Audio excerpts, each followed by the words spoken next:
Bon, bien, je m'appelle Henri Jacobs, mais plus communicant Rick. Je suis né à Louvain en 1934, j'ai actuellement 90 ans, dont 50 années que j'ai passées en Afrique, au Congo ex-belge. Et mon épouse et moi, nous n'étions pas satisfaits de la vie en Belgique. Et on n'avait qu'une idée, c'était de quitter la Belgique. Mais pour aller en Afrique, au Congo belge, il fallait avoir les entrées nécessaires. Le piston, comme on dit communément. Et donc, on est parti, mon épouse pour les écoles officielles et moi pour une école officielle congréaniste. Nous étions tous les deux des enseignants. L'État belge au Congo n'avait pas les personnes disponibles pour créer des écoles techniques.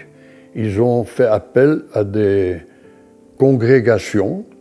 Dans le cas de Kikwit, c'était des jésuites qui avaient déjà un institut technique supérieur à Liège, l'Institut Gram, et c'est de là qu'est venu le jésuite directeur pour fonder pour l'État belge, donc une école officielle fondée par un jésuite. Eh bien, c'était un pays où on pouvait se donner à fond. Il n'y avait pas tous les petits règlements, toutes les il ne faut pas que, il faut ceci. Non, ça n'existait pas là-bas. Vous pouviez être créatif, vous pouviez vous donner 100%, tout était possible. Ici, c'est rempli de règlements pour cacher les bêtises de ceux qui sont dans l'administration. Ça, c'est notre conclusion en tant qu'Africains. Comme tout Belge frais au Congo, j'ai eu le droit à avoir la visite des Africains. Ce n'étaient pas des Congolais qui allaient de ville en ville, ils voyageaient par la route, par le camion, et ils avaient des selles de chameaux, des selles de chameliers, des petites statuettes en bronze du Bénin, des copies, tout ça, évidemment. Eux, ils venaient te vendre ça. Des coussins en cuir du Maroc. Ça se vendait par des colporteurs. Mais mon premier contact, ça a été surtout un père jésuite, il est mort maintenant, qui lui en avait marre de sa congrégation, etc., qui trouvait que sa maman, qui possédait beaucoup de maisons, et comme il avait fait le vœu de pauvreté, tout ça était allé à la compagnie de Jésus, il trouvait qu'il avait payé suffisamment et qu'il pouvait faire de l'anthropologie. Et il faisait l'anthropologie sur la tribu des Pendé. Et donc, ça a été mon premier contact avec des formes d'art africains, par exemple les ikoko en ivoire des Pendé. Quand on voyage à l'intérieur du pays, si vous n'avez pas à l'avance des contacts, ça ne se ramasse pas à la rue, le contact de l'art. Dans les provinces, d'abord, ce n'était pas accessible, même encore aujourd'hui, vous n'allez pas voir des fétiches, vous n'allez pas voir des masques comme ça. Tout ça, ça dort où ça doit dormir et ça sort quand ça doit sortir. Mais à Kinshasa, là, vous êtes en contact avec l'art, il y a l'académie, il y a des architectes, il y a des influences étrangères, il y a des étrangers qui exposent, etc. Donc là, on est en contact avec l'art. Bon, ben à Kinshasa, vous avez le musée.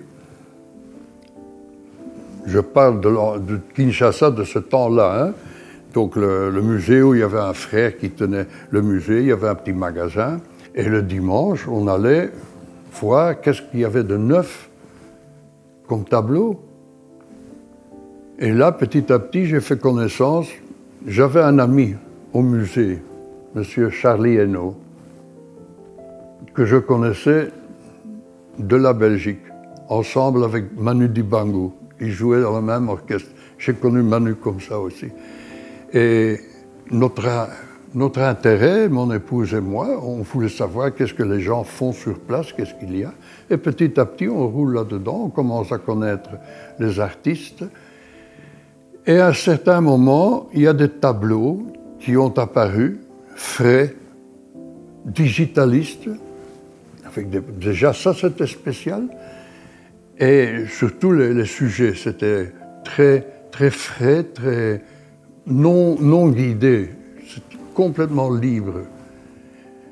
Et ça nous a plu, et les marchands qui vendaient cela, ils allaient chercher dans les déchets, ils trouvaient des tableaux de Bella, et comme eux ils habitaient à Binza et que le marché se trouve à la gare centrale, ils ont demandé s'ils ne pouvaient pas déposer les tableaux chez moi.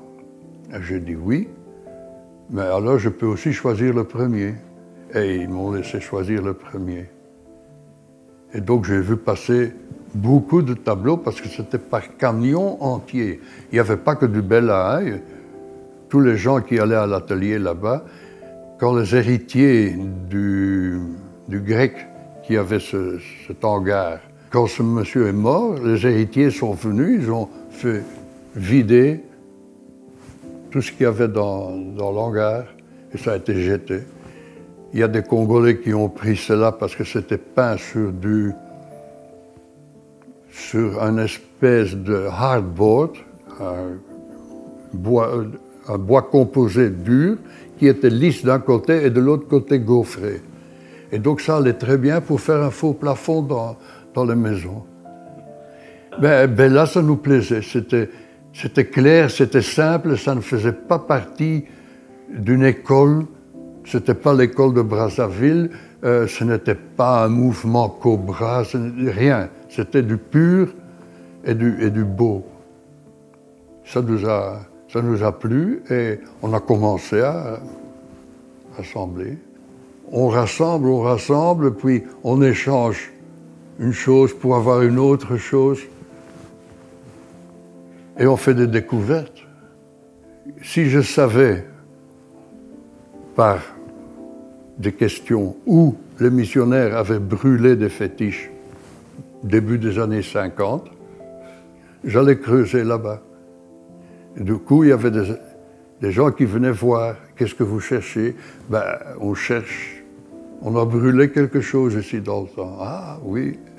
Et comme ça, ils arrivaient avec des pièces qui n'avaient pas été brûlées. Donc après avoir parlé avec les gens au village, je leur ai expliqué que aujourd'hui, la culture qui allait avec ses statues ou avec ses fétiches, elle n'existait plus. Mais il faut mettre quelque chose d'autre à la place, c'est l'école. Mais comme il n'y avait pas d'école dans ce village, c'était vraiment très reculé chez les Soukou, je leur ai donné la possibilité de créer une maison. Je leur ai fourni du ciment, je leur ai fourni du fer à béton, des tôles, des madriers en bois. C'était ma façon de contribuer à la nouvelle culture. Maintenant, tout le monde doit savoir lire et écrire. Et dans le temps, il suffisait d'autres choses. Mais la première chose dans l'œuvre de Bella, pour moi, c'est la fraîcheur. Il n'est pas canalisé, il n'est pas dirigé. Il a vu comment son patron, parce qu'il était le cuisinier, il a vu comment son patron travaillait, mais il n'a jamais appris la priorité où quand on mélange, quand on met du rouge et du vert l'un à côté de l'autre, ça se voit mieux. Il n'a jamais appris cela. Il connaissait, il voyait comme ça. Et il était très simple. Je ne vais pas dire que c'était naïf, mais c'était naïvement. Il voit des antilopes et Bambi, c'est un pastiche de ce que lui fait d'une antilope.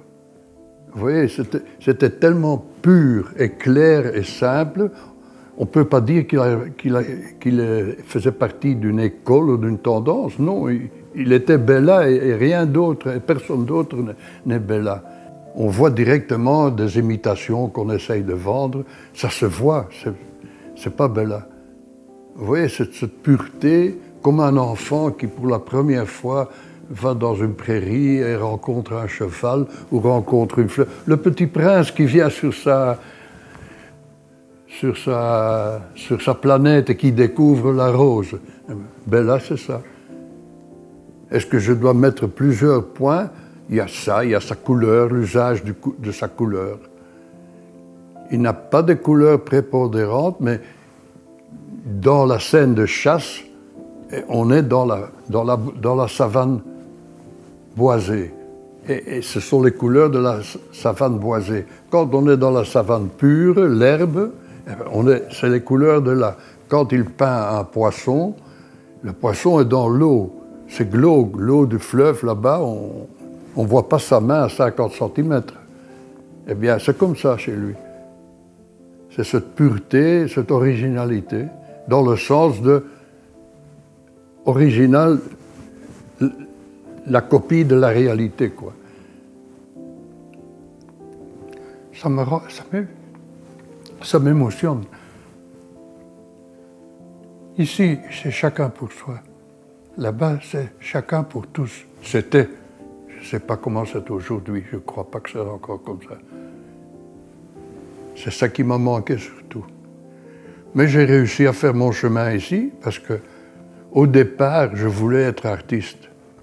Mais en 1952, lorsqu'un enfant disait à son papa « je veux devenir artiste », que faisait le papa? Il allait chez le curé.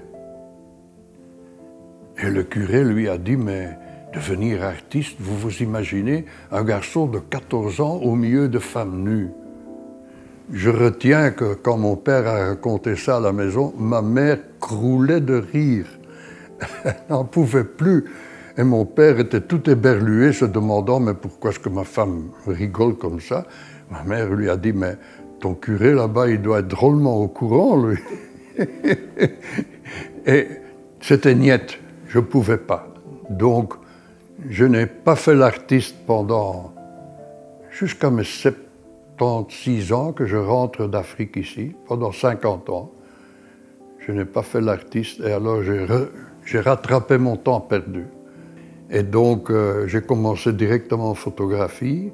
Je suis tombé sur une excellente professeure qui avait de la pratique et qui avait le sens de l'esthétique, qui m'a appris à faire des bonnes photos. Et ensuite, j'ai continué, j'ai 5 années de photographie, 5 années de peinture, et maintenant, je suis dans ma 4e année de céramique. Donc maintenant, je vis la vie que j'aurais voulu vivre au départ. Mais on ne fait pas toujours dans sa vie ce qu'on veut faire.